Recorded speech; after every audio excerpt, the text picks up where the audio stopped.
All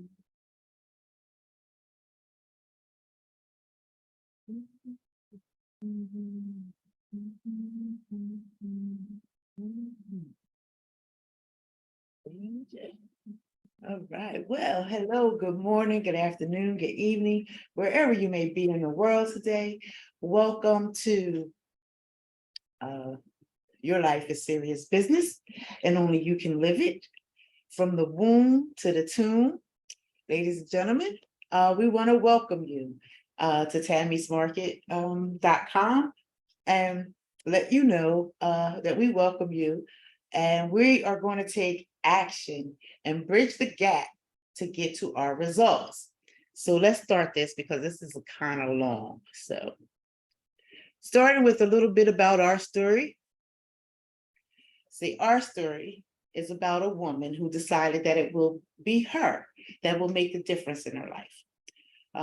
Tia Rogers, mother of two and grandchildren of six, has over 25 years experience working in the field of human services in the areas of geriatric care, child care, maternal child health, mental and dual diagnosed, inpatient and outpatient residential services, corrections as a substance abuse counselor, child welfare, and serves as a certified life guide, and now home-based network marketing professional. Tia is now utilizing her skills to help others to build a sustainable family and business entity through self-mastery and mindset business building services.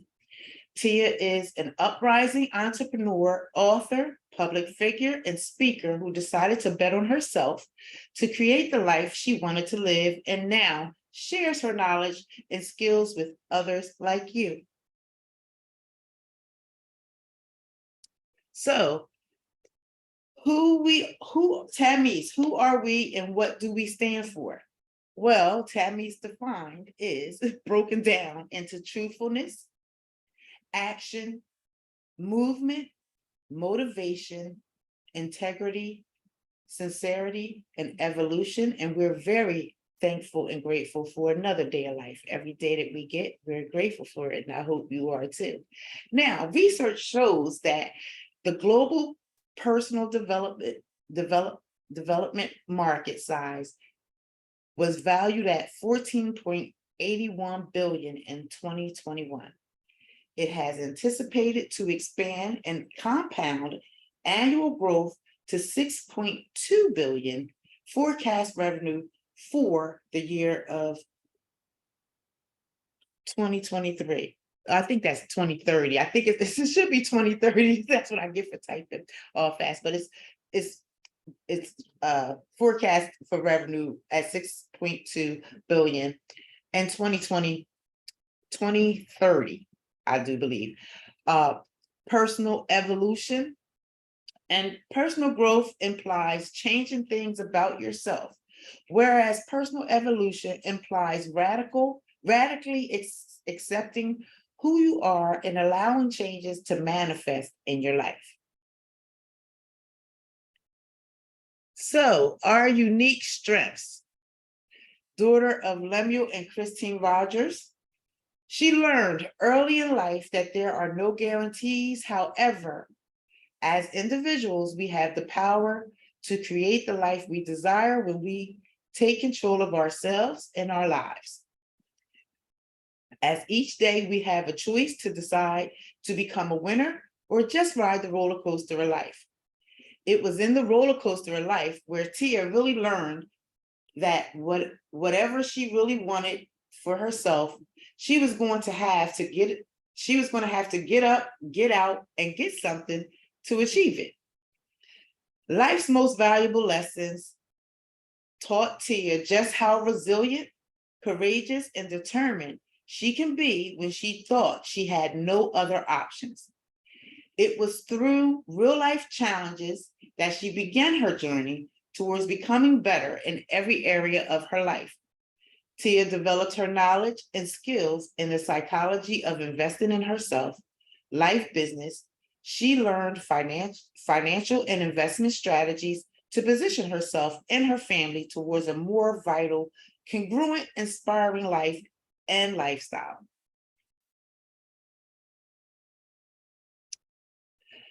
See, our lives are truly an amazing blessing, a gift from our Creator. The life we live is not amazing, it's mad. And we are the instructor of our life situations and circumstances.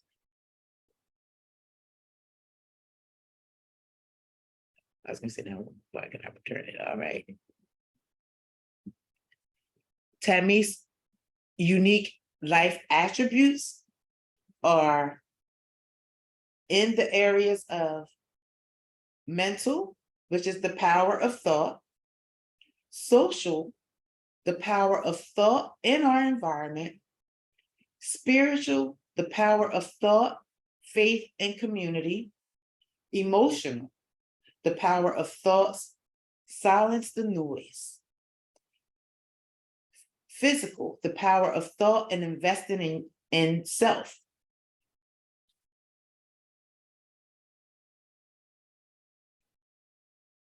See, our mind is a fulfilling organ, and we operate off of our highest values.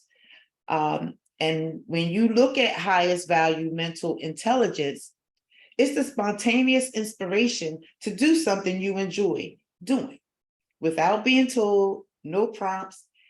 You just go on and do it because you're highly motivated for it. Now, a lower value mental intelligence is the lack of spontaneous inspiration to do something you don't enjoy doing, and it requires more motivation or prompting to do it. Now, teleology is the study of ends or purpose of something by looking at its results. And when we're talking about teleology, we're talking about the brain, ladies and gentlemen, because we wrapped up our last series with going and mastering the mind, right? So teleology is the study of the ends or the purpose of something by looking at its result. So telencephalon is the largest portion of the central nervous system, and it consists of the cerebral cortex, subcortical white matter in the brain. It controls almost all voluntary movements in the body, and it has selective biases as well. And it's also attached to the glial cells. And the glial cells are cells in the central nervous system and peripheral nervous system. It's a glue. It's a gluey material and structure that kind of holds everything together in the brain. Now, when you look at the brain and our mind as being a fulfilling organ, that means that we have thousands of thoughts every day, good, bad, indifferent. We have them, life experiences, all that is up here. So I want you to think about visualization, because visualization and imagination is a very big part of going after your dreams.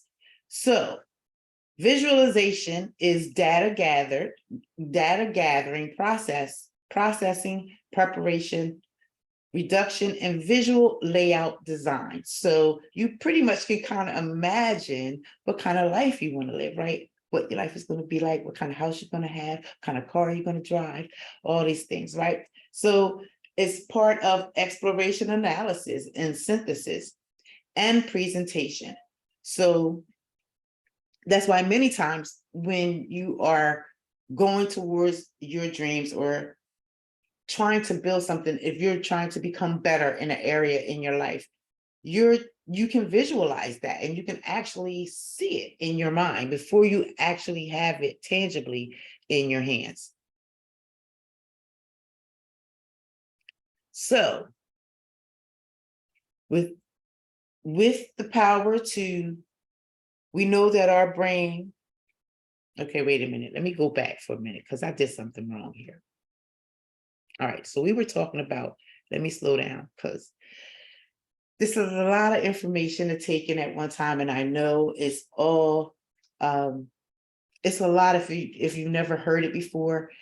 So I want to break it down in a correct way. So when we were talking about, we went over what highest value intelligence is, our lower value mental intelligence. We talked about teleology and telencephalon and the geocells and visualization, right? So I brought this information to you to share with you that when you operate in your highest value, you will do things without being told. And we talked about when you are operating in your lower value that you may need some prompting and things of that nature. So that's pretty much the structure of how our highest value mental intelligence is compacted. And then there's a structure in the middle, which is where the teleology comes in at, because that's the study of the means and purpose of our life. Our brain helps us navigate through our lives. So when we're operating in the highest value of our lives, it's something that we enjoy doing. We don't need prompting to do it. Like say, for example, let's say, okay, so we all know that cleaning is not my favorite thing to do, but I do it. It takes some prompting. It's a whole ritual to get into the mood to go on and clean. So talk about deep cleaning, not just straightening up. Straightening up, I do real well, but deep cleaning, when you talk about woodworks, walls and floors and all that stuff, overhead cleaning all light fixtures and stuff, because you got to get in the cracks and crevices. You got to get all the stuff up out the corners and all that stuff. So that takes some work. It takes time. So I necessarily that may not be the first thing on my list. However, something I enjoy doing. Something I enjoy doing is spending time with my family. That's the most precious thing that I have. And with all the things that have gone on, it's even more precious. So family is really amplified in my life. So I make sure that I'm there for them. If I'm ever needed, I make sure that I free up my schedule to help out whoever may need my help. Because family is of high value. So it doesn't matter if I'm working, got things to do. If they call on me, I'm going to be there. I'm going to make a way to show up and be present to do what I need to do.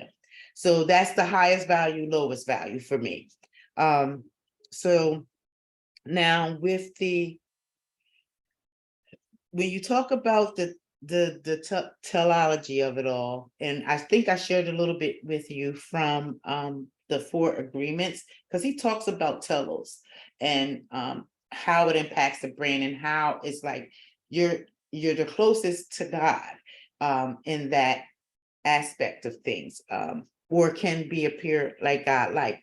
And it impacts you internally as well as externally. So whatever it is that you are thinking inside of your mind is impacting you on the inside, and then it shows up and manifests on the outside. So you want to pay attention to that in different areas of your life. Do we like everything? No, we're not. So, but if you know what you like and what you don't like, what you enjoy doing and what you might take you a little bit more prompting or maybe some reminders to do it, that's a good way to help you navigate throughout life as you're growing, learning, and healing, because we all do it. And this is where in the highest rank, you are infectious. You are showing joy, happiness, because you love doing it. And, people see you and they're like, wow, that chick's amazing. You know what I mean? Like, but then if you catch me in my lower part, that's usually where I get distracted a lot, or I can be distracted easily. I don't really put a lot of attention and time into that. And there's different psychological,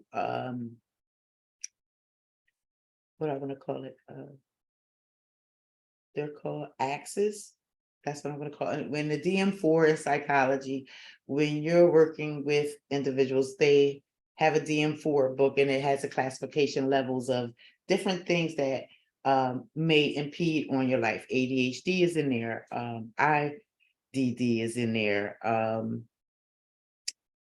Schizophrenia, anxiety, depression, all of that is inside the book, and it tells you at which different levels of severity it is. And sometimes that's due to our low value mental intelligence. Sometimes it's just biological, but what I'm going to show you tonight, you can be the judge for yourself to see. Now, when you are trying to live a vital, congruent life, which means that you want to live a happy life all the time. Like, even though we know things happen in life, and sometimes life is good, sometimes life is bad, sometimes but you want to be on an even keel no matter what's going on, whether things are good or whether things are bad. You're in alignment with yourself mentally, physically, and spiritually, enough to say, okay, God, I know that this is what we're dealing with, but it's going to be okay, and I can still continue on with what I'm doing. So I just wanted to break that down just a little bit more. So if you have any questions, feel free to put them in the comments, and we can dwell into it a little more. But if you really would like to know all about how your higher value, Dr. John Demartini, and you guys see that I share him a lot. I follow him. I love when he comes and does his weekly lessons, because they're so impactful, and they really do help you as you are working through your challenges, that is stopping you from living the dream that you want to live. So check out Dr. John Demartini.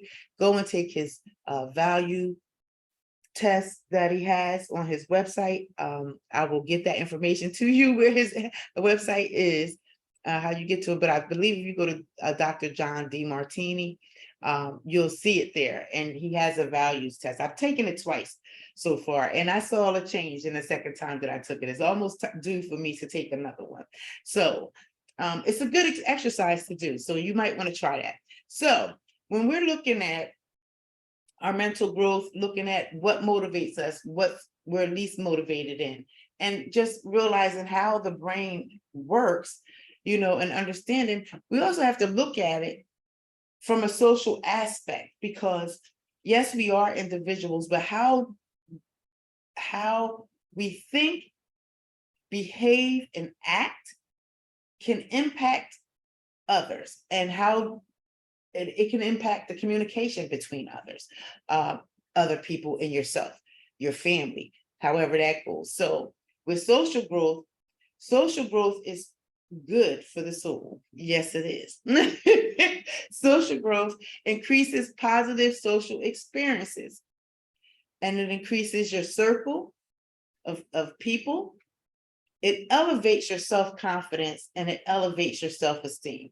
So whether you are exploring new adventures with your family, exploring the world, going on vacation,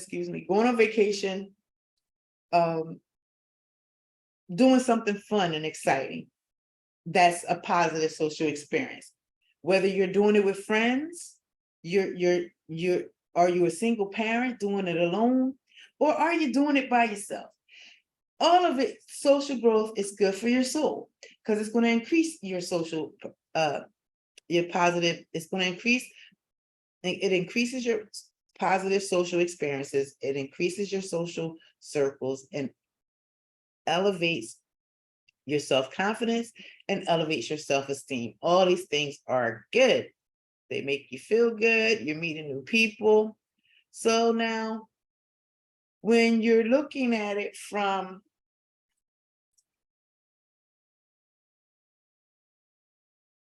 a spiritual perspective, it just means that you have to learn more. And then you have to lean into God. You have to sit still. You got to know how to be quiet and listen so that he can talk to you and let you know what is the way. It's all different kind of ways to hear from God. And just for those that think that it's like an instant thing, it's not. Like, God operates in his own time. Our time is not God's time. So when you go to him for something and you're seeking his guidance, it takes some time. You can read his word straight out the Bible itself, or the Quran, or whichever biblical reading information you have, whatever your faith is. You also can join with other like-minded people to get an better understanding, to help break down your understanding and how on your journey of building your relationship with God. So learning more and leaning into God enhances our ability to deal with life's ups and downs and bounce back from those difficult experiences we have in life. Some of the stages for spiritual growth is acceptance, hope, faith, courage, patience, humility, willingness, brotherly and sisterly love, integrity, service, and honesty. Did I say self-discipline? Self-discipline is one of them as well. So developing your relationship with God on this growth journey and your healing journey is so valuable and important, or at least it is for me. So it's this. Listen, I couldn't do nothing without God. No matter how powerful I think I am, I'm not more powerful than him. So I encourage you to develop that relationship. It's a personal relationship. It's a personal walk with God, because only you and God knows what you're going through. Nobody else has to know. And it's a personal journey for you to explore on your own, and get with like-minded people that share the same values in religion with you, or spirituality, or the belief in just having a creator. How about that? Because he created the heavens and the earth as well as us. So when you're looking at your mental growth, and we went over that, we talked about the social growth. Now we're talking about emotional growth. And then at some point, you're going to drop the E and just get into motion, but just pay attention, stay with me. Subjective responses to experiences is a part of our emotional growth process. So the emotional growth, we develop our emotional qualities, attributes, subjective behaviors and objectives, subjective and objective experiences. We develop them through childhood, the interactions that help with the understanding of emotions and when to express them.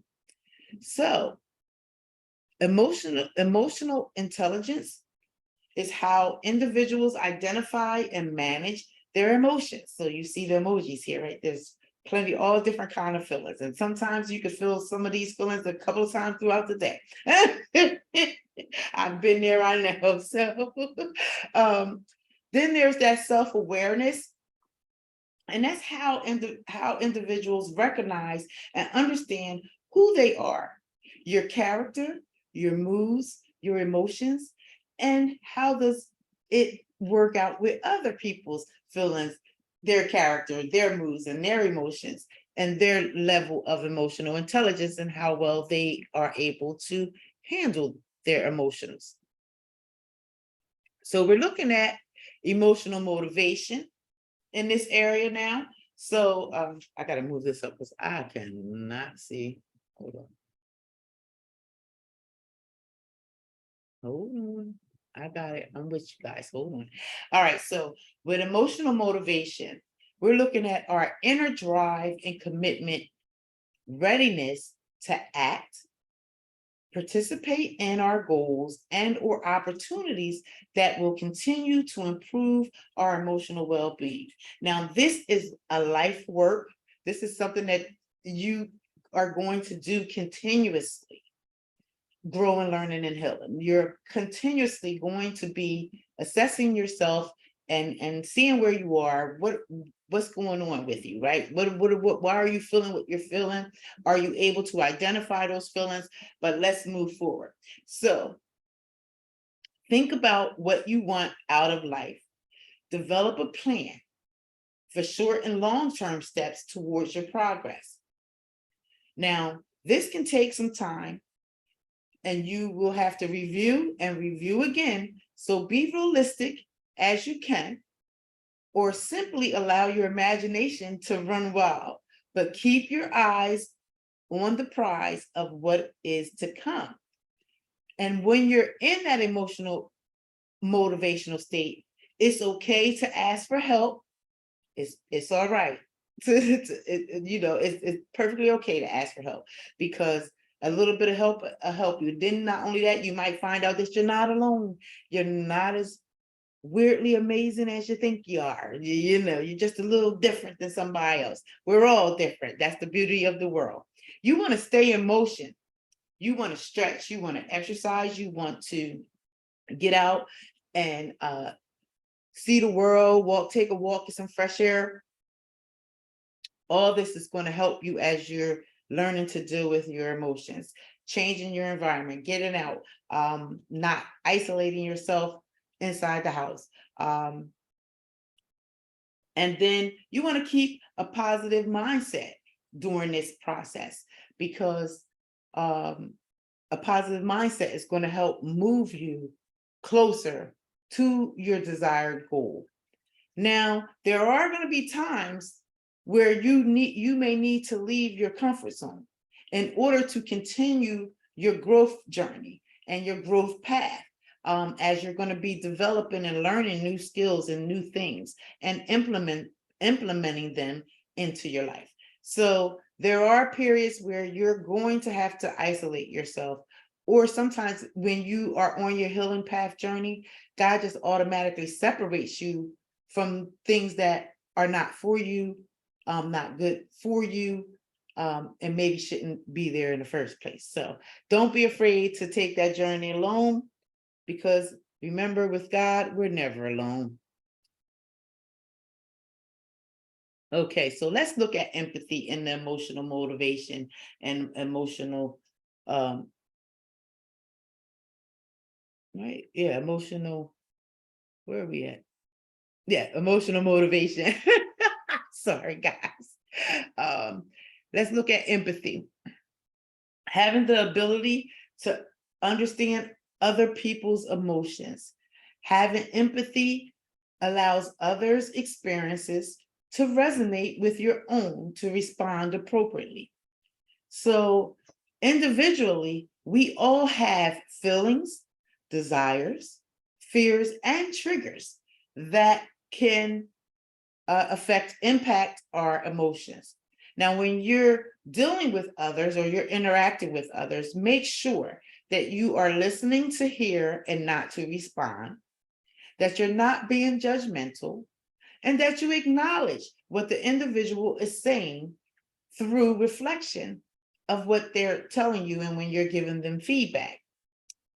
You want to be approachable, and you want to open yourself up to develop a curiosity for others. It also helps to cultivate and explore new cultures, because your life, the way you live, and how you are raised and things like that. When you meet others, you find out that people are different.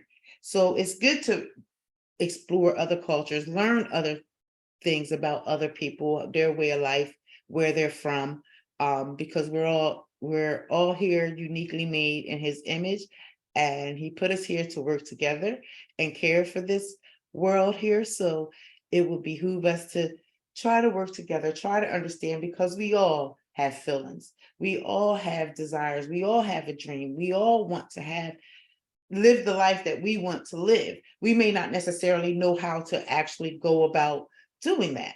So I'm going to try to do my best to help you understand how to and how I overcame a lot of my challenges. We all have fears and we all have triggers.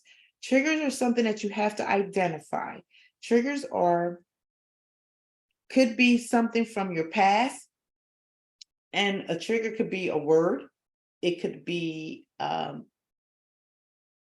something in the environment that kind of triggers something to you, a place, people could be triggers, and things as well. So you want to pay attention to those things, and when you start feeling some kind of way about it, you want to write that down and figure out why you're allowing that to kind of take you over a little bit. So we're looking at emotional skills as we are growing, learning, and healing, and we're taking it from the womb to the tomb, because as a mother, when you are carrying a child, everything that you are experiencing or anything that you have experienced so far, whatever is going on with you up in here and here and physically, that baby is feeling it. And I know that there are some experts and professionals that don't believe that in utero, our children are, as they're growing in the gestational ages prior to the birth process, they're feeling everything that we're feeling, everything that's going on with us, every emotion, every thought, all that stuff, they're feeling that. And I believe there's research that shows that children are affected by what goes on during the time that they're in utero. So back on track to emotional social skills. Skills to handle and influence others' emotions effectively. That means through communication, the ability to handle conflict management, dealing with change, because everyone does not like change, and it can be challenging to get through the beginning processes of it. But in reality, everything changes. Nothing stays the same. Not even you are going to stay the same. So sometimes meeting new people and building relationships. So when you are processing and working through your emotional social skills, you want to be observant. You want to be able to sit back and observe how others are behaving, responding, reacting to whichever environment stimuli that's going on in their lives. Sitting back and watching people is very interesting. You learn a lot. You want to put yourself, you want to be able to develop the skill to be able to put yourself in someone else's shoes, to have a little empathy, and to try to feel what it would be like if things were reversed. So you want to be intentional with your words, socializing on and offline, to begin a wide network. Because you can't just stay in one lane. The world's too big to stay in one lane. We can do a lot of things from our home, and that's true.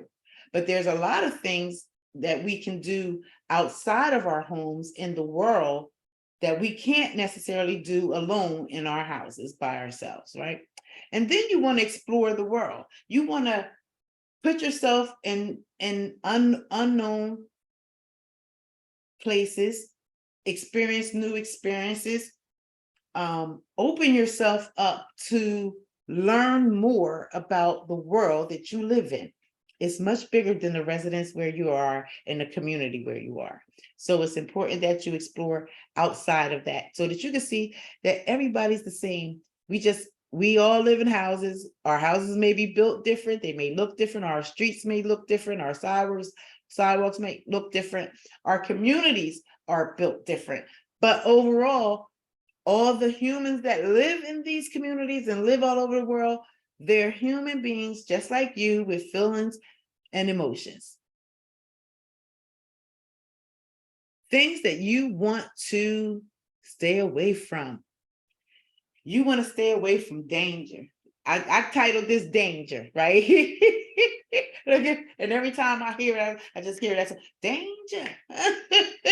Watch yourself. Yeah, so you want to watch yourself. When you're on your growth path and you are becoming better as a person, a better wife, a better child, a better husband, a better friend, a better sibling, better in whatever it is, or maybe you just want to be better in your life for you as you are embarking on a new life change, or you're experiencing some things in your life that may be different. So these are some things that you want to stay away from when you're on your growing, learning, and healing path, because you can get drawn in and it's not very good. It will have a negative impact and effect on your life. So, danger, the things to stay away from: drama, complaining, negativity, dwelling on the past, selfishness, peer pressure, and being overly critical. Now, I can tell you, I struggle with dwelling on the past. And there are certain triggers that will trigger me from time to time that will make me go back to the past. And that is largely tied to my grief process. So I'm more comfortable with the things in the past because I know them. Not so comfortable moving into my new and moving into the new and embracing the new, because I don't know about it. I don't know what to expect.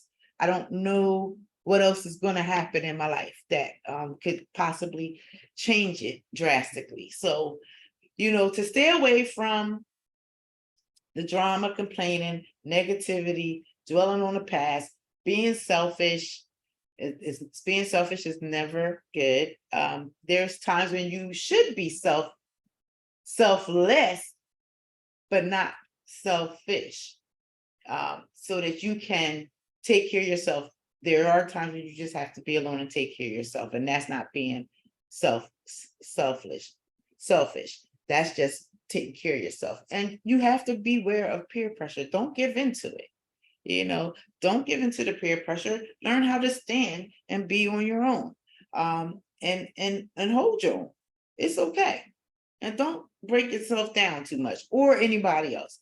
So one thing I've learned over my journey is that high emotional intelligent individuals rarely have these characteristics.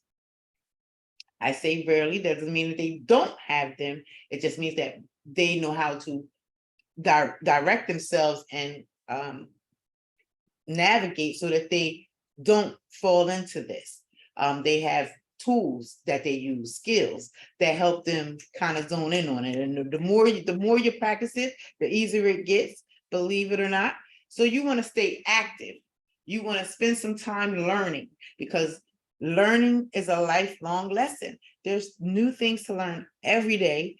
And as you see today, things are coming so fast. We have so much new technology going on, and you have to stay up with it. Sometimes it makes your head spin, but take a deep breath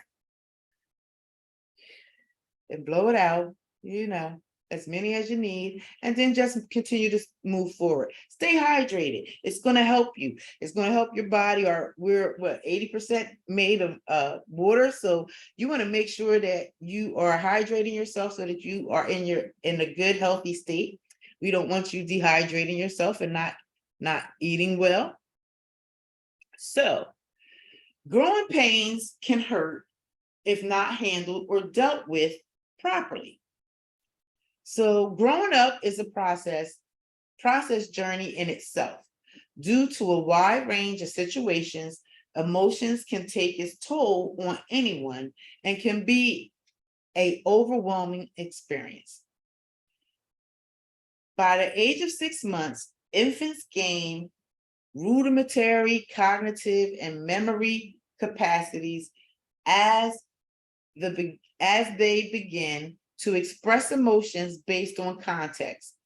Emotions emerge dynamically as infants begin to take more direct role in emotional exchange with caregivers. So remember, I was telling you that when whatever you're going through, and right now I guess I'm speaking to the mothers, because I don't know a man that can have a baby even though they're trying to work on that.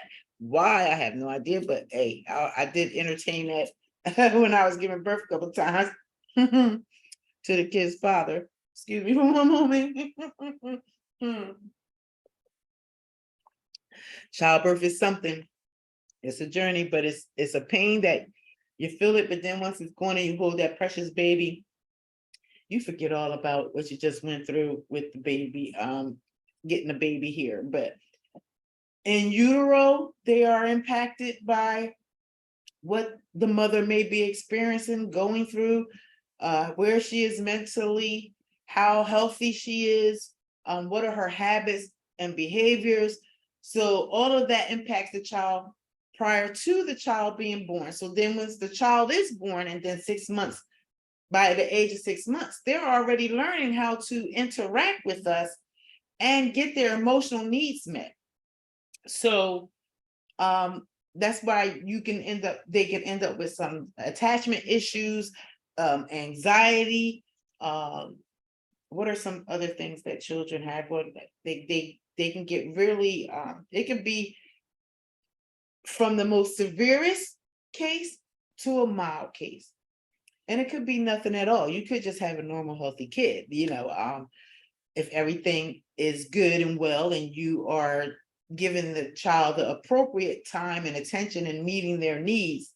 When that helps them to adjust and grow. What's the word I want to say? Because I hate the whole word normal.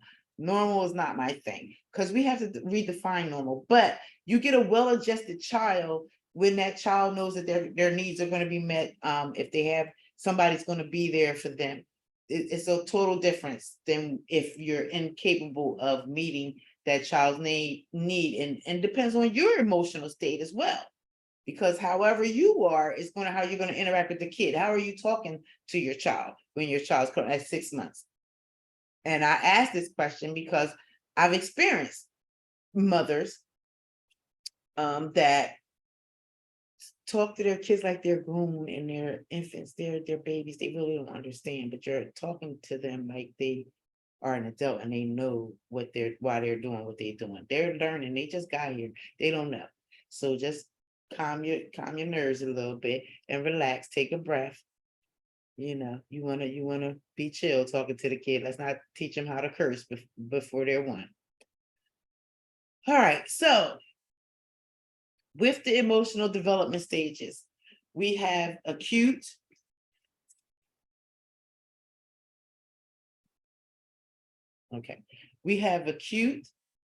clearing, redefining your gifts, the authentic self, and mastery and leadership.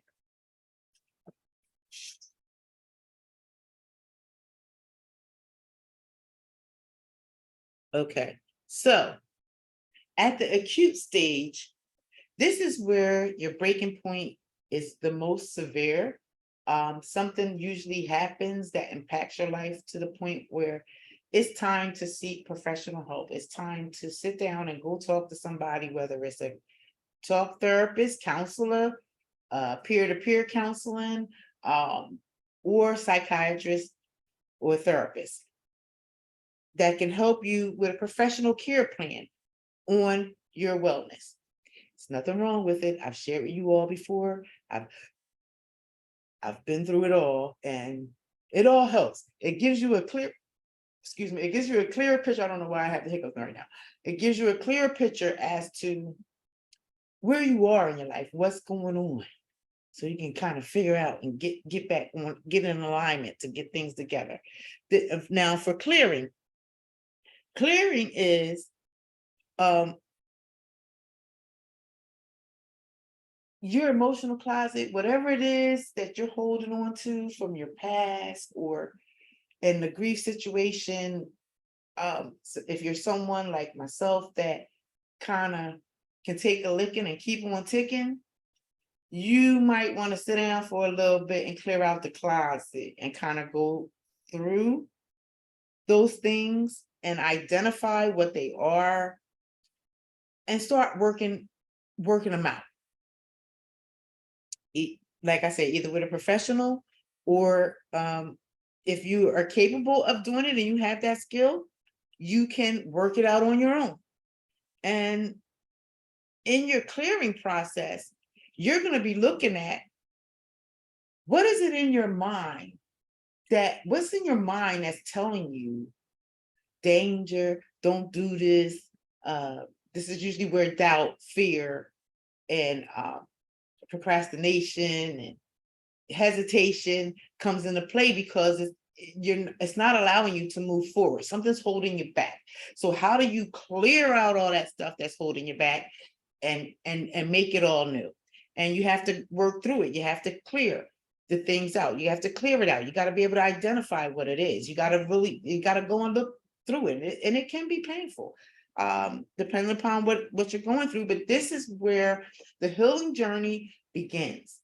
This is where you begin to start looking at what is real and what's not real, because fear is false evidence appearing real. And sometimes our mind plays tricks on us and tells us things that's not really necessarily so, because you have the conscious mind and you have the subconscious mind. So sometimes we have to push things down in the subconscious mind so that the good stuff can come back up to our conscious mind and put us back on track and in alignment. And then when you're looking at your authentic self, you're looking at, you have cleared out all the negativity, and you cleared out all the negativity from your system, and you are becoming your true self. You know who you are, whose you are. You're establishing what it is that you want in life, and you are okay expressing being your true self around you're happy with yourself, you're happy with the life that you live, and you are happy with who you are with, no matter who you are with. Now, I kind of skipped over some things and I apologize, but that's the authentic self. And after the clearing, we got refining your gifts. So while you're doing that clearing process and you're clearing out, you are going to expand yourself, because guess what? You're going to find a new you. Isn't that exciting? You're going to find a new you. You're going to clear all that stuff out, everything that no longer serves you, things that have been holding you back for years, and you've been letting it hold you back and hold you hostage. You're finally free. You found a new you. You're walking a new walk. It's uncharted territory.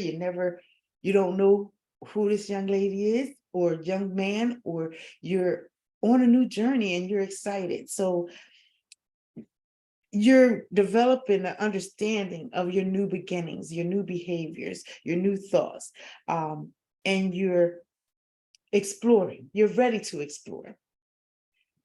Now, after the refining comes your authentic self.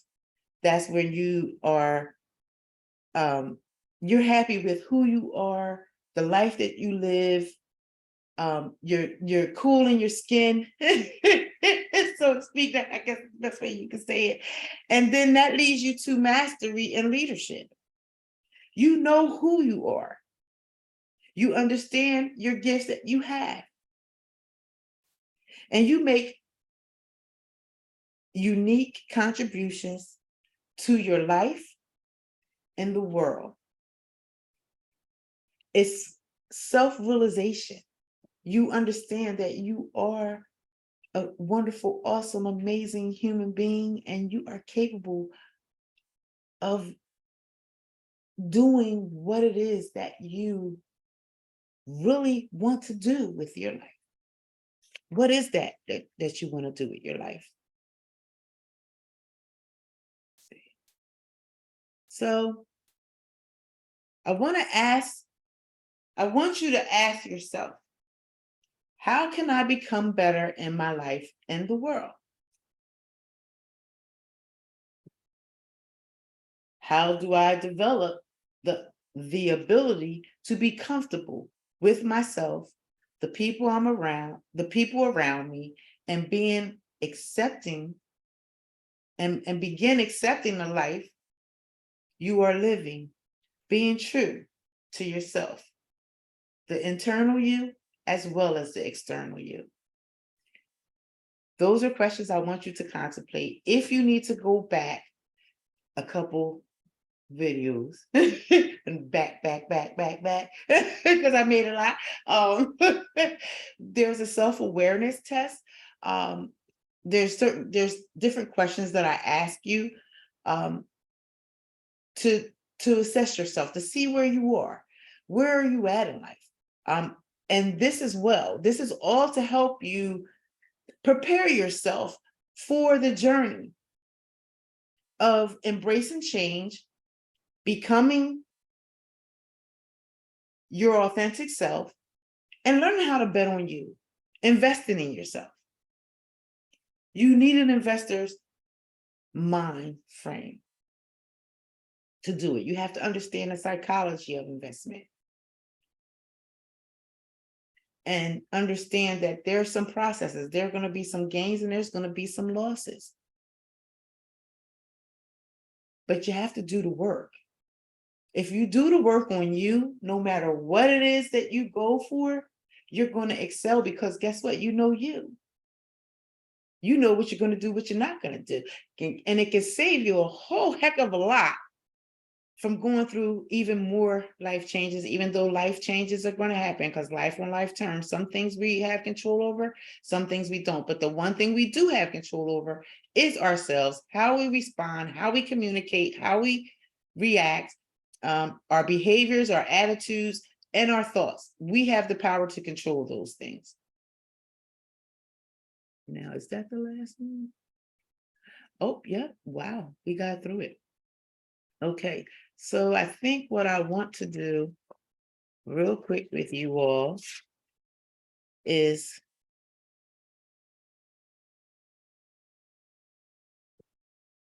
empathy, feelings, emotions, social skills,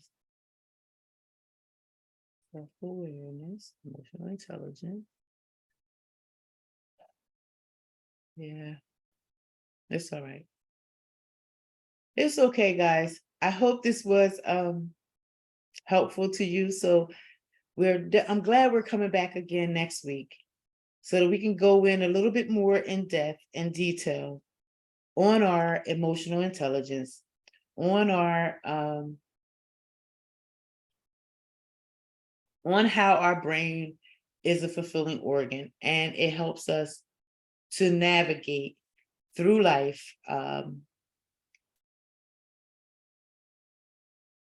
It helps us navigate through life and prepares us for our journey. So without any further ado, I want to thank you for your time. Like I always end it, you were born a winner from the time you were conceived in your mother's womb, and you were born with everything that you need inside to make your life a success.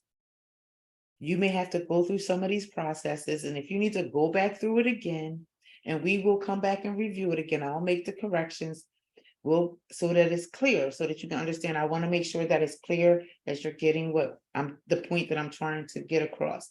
The point that I'm trying to get across is that you are the captain of your ship. You are the driver of your life. There's a lot of things that goes on around us, but there's the things that's going on inside of us that we need to pay attention to. Those things that's going on inside of us may cause us to do something externally that can impact our lives and change our lives forever. So on the path to embracing change, becoming our new self, getting comfortable in our new environment, on our new journey, going and exploring the world, finding new places, new things, meeting new people. We want to make sure that we're bringing our best self to the party, so to speak. We want to make sure that you're stepping in your authentic self, that you're okay in your skin, knowing that you're all right, because the bottom line is sometimes the world can be cruel. Everyone's not your friend. Everyone's not, does not have your best interest at hand or in heart. So you have to have your best interest in your hands and in your heart and in your mind, in your soul, in your body. You've got to take care of yourself. It's so important to take care of yourself. Make sure you're eating well. Make sure that you're exercising. Make sure that you're getting enough sunlight and some fresh air. Enjoy this life. You only get one.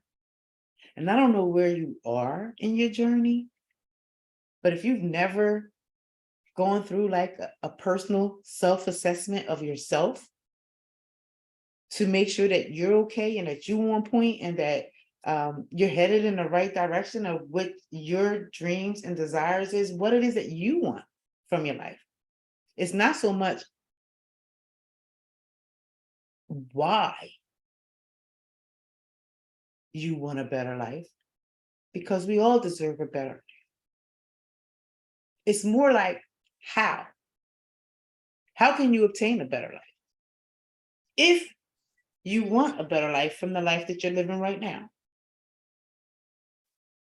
It's all up to you, ladies and gentlemen. And only you can decide, only you can make a choice. And I'm not selling you on anything. I'm just here to help process through things for you, because you're going to shine regardless, no matter how it goes in life. And I want you to be the best version of you. I traveled a very long journey to get to this point, a lot of self-growth, a lot of self work, being able to sit down and identify, although different things happened to me in my life, being a teenage mom, getting married early, getting divorced early, raising the children by myself, then getting the children to be adolescents and going through the adolescent period, different things that happen when your children are growing up through adolescence. Being a single mom, getting married again, getting divorced, taking care of my parents, who I thought was going to live a long, long time. I thought they would still be here. I thought I would get to see them live to the ripe old age of 70, 80, at least 90. I always shoot for 100, but all the elders said they don't want to live that long. But at least I thought that I would have them at least till 70 or 80, but I lost them. Just this much shy of 70. But I was honored and blessed to be able to be there for them and be their caregiver. And I learned a lot in that process. That was where a lot of the self-work really took place, because caring for others, especially your loved ones, it can be a very crucial time. There's so many different dynamics in the family that takes place, but you still have to stay solid. You got to be strong, and you got to continue to, sail through these winds and sail through the waters of a life. Then coming to last year, losing my son. I had to learn how to navigate, and I'm still navigating those waters. It's not easy. But every day we're blessed to wake up is a day to be grateful for, because it's a new day. Forget about what happened yesterday. Yesterday doesn't matter. Today's a new day. You might not have the same people, same things that's going on in this new day, but you are here. You're in this new day.